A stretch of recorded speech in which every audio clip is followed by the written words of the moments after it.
সংযুক্ত আরব আমিরাতে প্রথমবারের মতো লাল সবুজের রং মাখল বিশ্বের সবচেয়ে উঁচু ভবন বুর্জ খলিফা।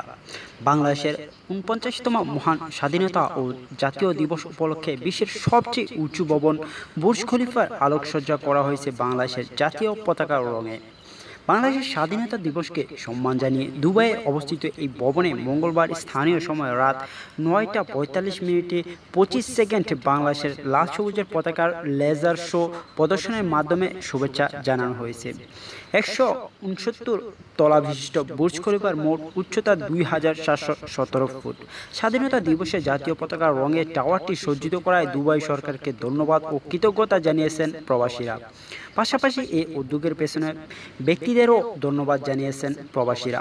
সংযুক্ত আরব আমিরাতের দুবাই কনসুলেট, সংযুক্ত আরব আমিরাত বাংলাদেশি কমিউনিটি ও স্থানীয় রাজনৈতিক ব্যক্তিরাও এই উদ্যোগকে স্বাগতম জানিয়েছে। এই ভবনটি তৈরিতে কাজ করেছে বহু বাংলাদেশি। এই উপলক্ষে প্রবাসী শ্রমিকরা বাংলাদেশের স্বাধীনতা দিবসকে শ্রদ্ধাভরে স্মরণ করেন। তাদের অনেকেই প্রবাসী স্বাধীনতা দিবসের এই স্বীকৃতি দেখে আনন্দে অবহিত হয়ে পড়েন।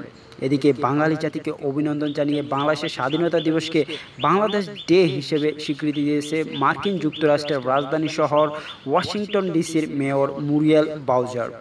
মঙ্গলবার ২৬ মার্চ যুক্তরাষ্ট্রের বাংলাদেশ দূতাবাসে পাঠানো একটি প্রেস বিজ্ঞপ্তিতে এই তথ্য জানানো হয়।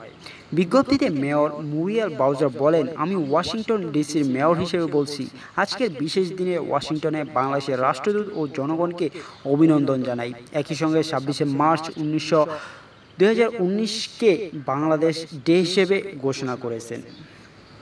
তো বন্ধুরা, আজকের খবর ছিল এ পর্যন্তই। যদি এই নিউজটা ভালো লাগে অবশ্যই লাইক করতে ভুলবেন না, আর হ্যাঁ, শেয়ার করে সবাইকে জানানোর সুযোগ করে দিন।